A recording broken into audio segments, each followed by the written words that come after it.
When people talk about why others can't build any meaningful wealth, it's usually the same advice every single time. Stop buying coffee, stop eating takeaway, cook at home instead yourself, avoid lifestyle inflation. And look, some of that advice isn't inherently wrong. It's actually pretty good advice, and I am guilty of giving some of it myself because, I mean, you do have to cover the basics before you move on to anything more advanced. But everyone has heard that noise at this point, and what I want to do is touch on a few habits that are far more damaging financially and they're not talked about nearly as much. The scary thing is that most of them don't feel like mistakes when you're doing them.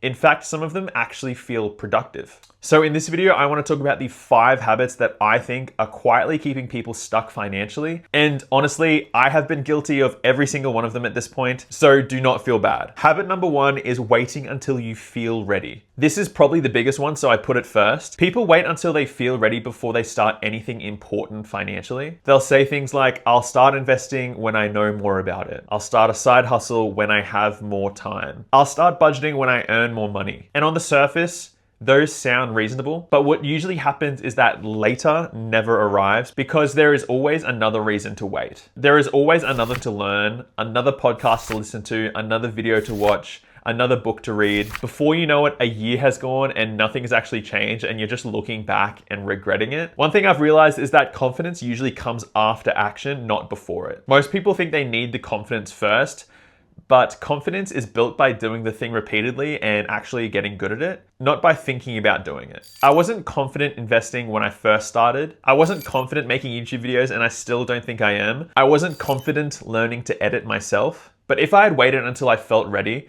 I probably wouldn't have started any of those things, and I'd be much, much further behind than I am today. Habit number 2 is spending more time consuming than creating. This one hits home because I do love to learn. I love listening to podcasts, I watch finance videos, I read books, and all of those things can be incredibly valuable. The problem is when learning becomes a substitute for action. Because consuming information feels productive, you finish a podcast and you feel like you've achieved something. You watch 3-4 investing videos and you feel like you're moving forward in the right direction.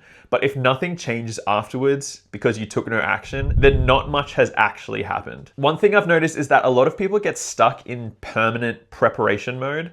They're always researching, always learning, always planning. I was super guilty of this myself. I did as much research as I possibly could, but I never actually implemented anything. And the truth is, watching 100 videos about investing isn't investing, it's just wasting time at that point. Watching productivity videos isn't being productive. Watching business content isn't building a business. At some point, you have to stop consuming, stop learning, and actually start creating and doing the thing. Whether that's investing, creating content, creating a business, or simply creating better habits. And don't get me wrong, information is important, but action is what actually changes your financial situation. Habit number 3.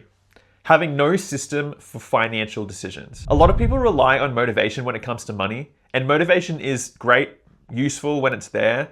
The problem is that motivation is unreliable and it's fleeting. Some days you're motivated, some days you're not. If every financial decision depends on how you are feeling that day, eventually you are going to make poor decisions. That's why systems matter so much. For example, when I get paid, money automatically moves into savings and investments.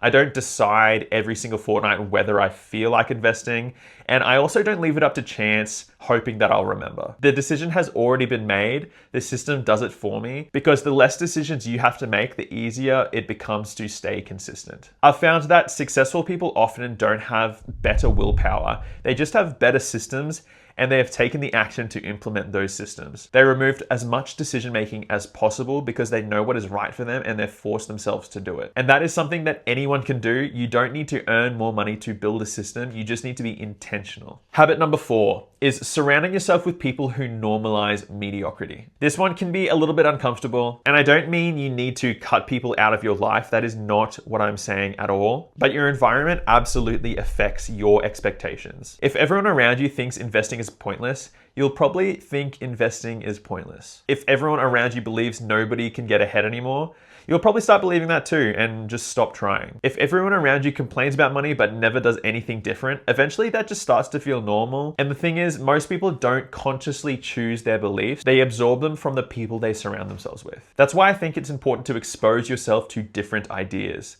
Read books, listen to podcasts, watch content from people who are doing things that you want to achieve. Not because they have all the answers, but because it expands what you believe is possible. 30, 40 years ago, this was a lot more difficult because the people that you surrounded yourself with was only your social circle, only the people in your neighborhood, in the places you like to go at the gym, at church. However, an advantage for us is that we live in a digital age where we can pick and choose people from a much larger circle because we have the internet. A lot of financial growth starts with changing your expectations, because if you don't believe something is possible, you're unlikely to ever attempt it. Habit 5 is refusing to invest in yourself. This one is super, super important. People will spend money on things that provide short-term entertainment without thinking twice. A night out, takeaway, random online purchases, and again, there's nothing wrong with your money, but I've noticed people often hesitate when it comes to spending money on things that could improve their future.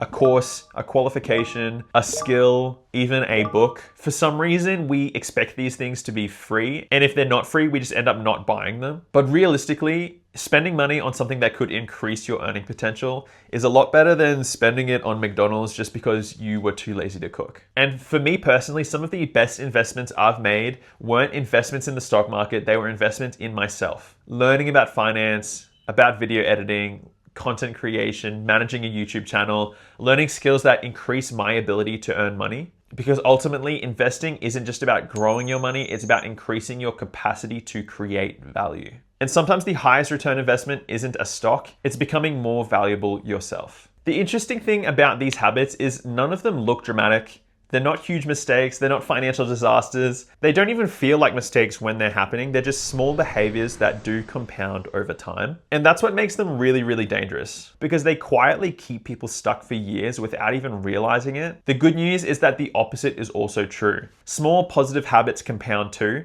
Starting before you're ready, taking action instead of endlessly consuming, building systems, improving your environment, investing in yourself.